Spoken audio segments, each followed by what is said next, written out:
Magnus Carlsen isn't playing any classical chess at the moment. His next event is going to be the Grandmaster Classic at the end of April.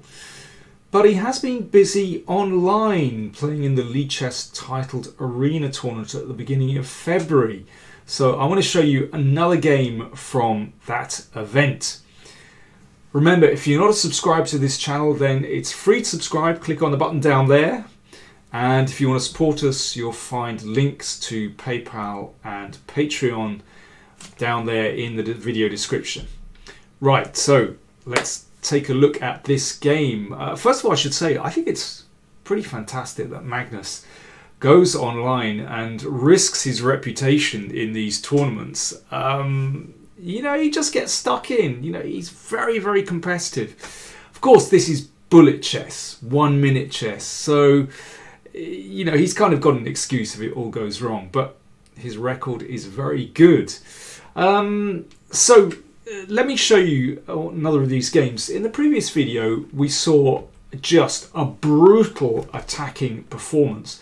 Now, this game is very different in style and conforms more to the typical Magnus strategic grind that we know.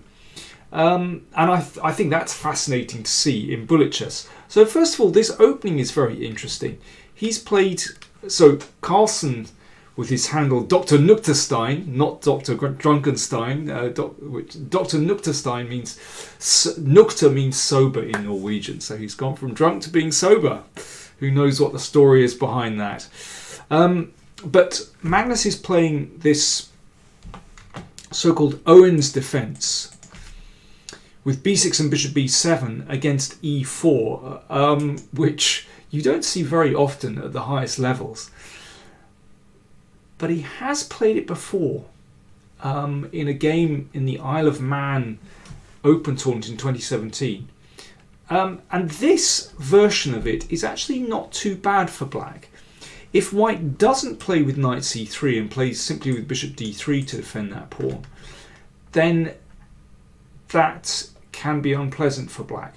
But with the knight on c3, this gives black counterplay because this bishop is able to enter the game easily, and that puts more pressure on white's centre.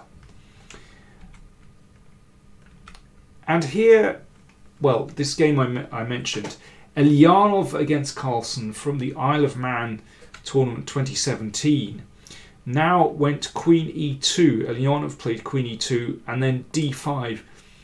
And if the pawn pushes onto e5, then knight e4 gives pretty good counterplay. In the game, Elyanov took on d5, and this is already quite reasonable for black, actually. That bishop on b7 does a very good job striking across the board.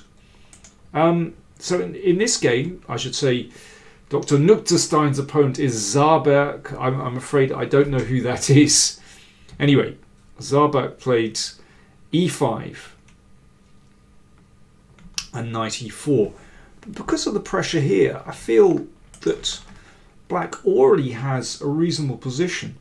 And I think the most testing way for white to play here is simply to give up this pawn on c3. And in fact, I'm quite surprised that, particularly in bullet chess, that white didn't do this. So, you know, this is a known gambit. And then rook b1. I mean, this has been played before. And white obviously has some compensation in terms of space, and you know, there could be an attack on black's king if black isn't careful. I just find it very interesting that Carlsen is playing this system. You know, his theoretical knowledge is actually very broad. And as I said, he's played this in an actual classical game. So, you know, he'll know what he's doing in that position when he took the pawn, if white were to give up that pawn. But here white played bishop d2, which I feel is a compromise. Because after this, then, well, I'm not saying that black is better here, but I think having grabbed the dark square bishop, then objectively this should be okay for black. And Carlsen attacks white's centre very quickly and prepares to bring this knight into the game, perhaps via d7.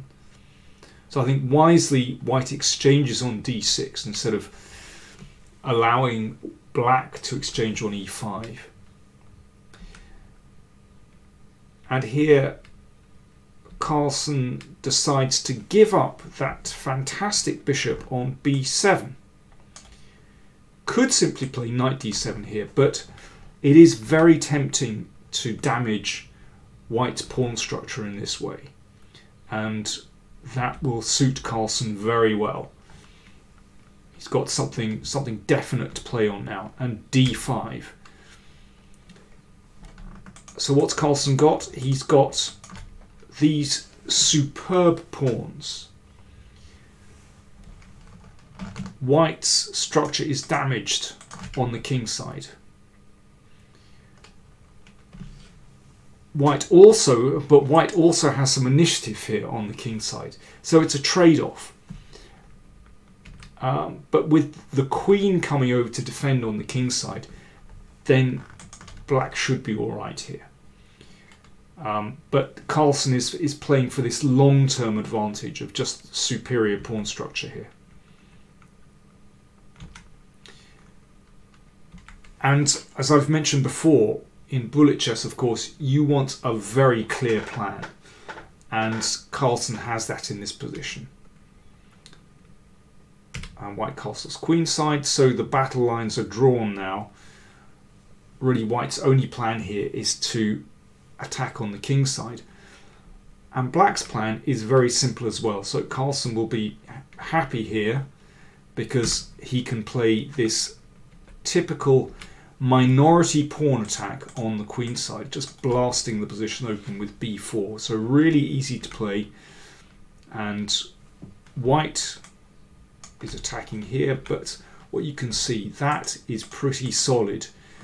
These pawns protecting the pawn on g6, and the knight and queen protecting the king side as well. So really hard for white to make any progress on the king side.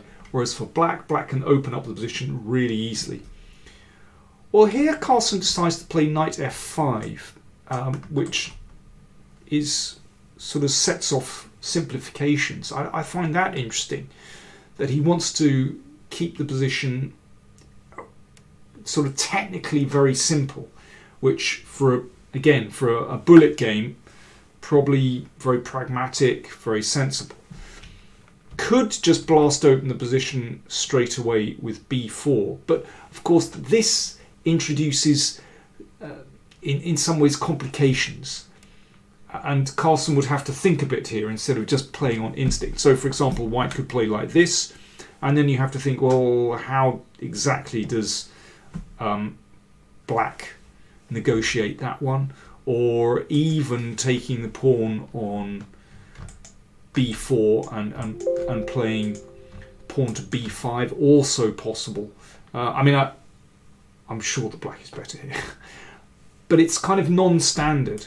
Whereas the move played in the game, knight f5 by Carlsen, just simplifies the position. This really has to be taken, otherwise the knight is just going to take here. So bishop takes knight,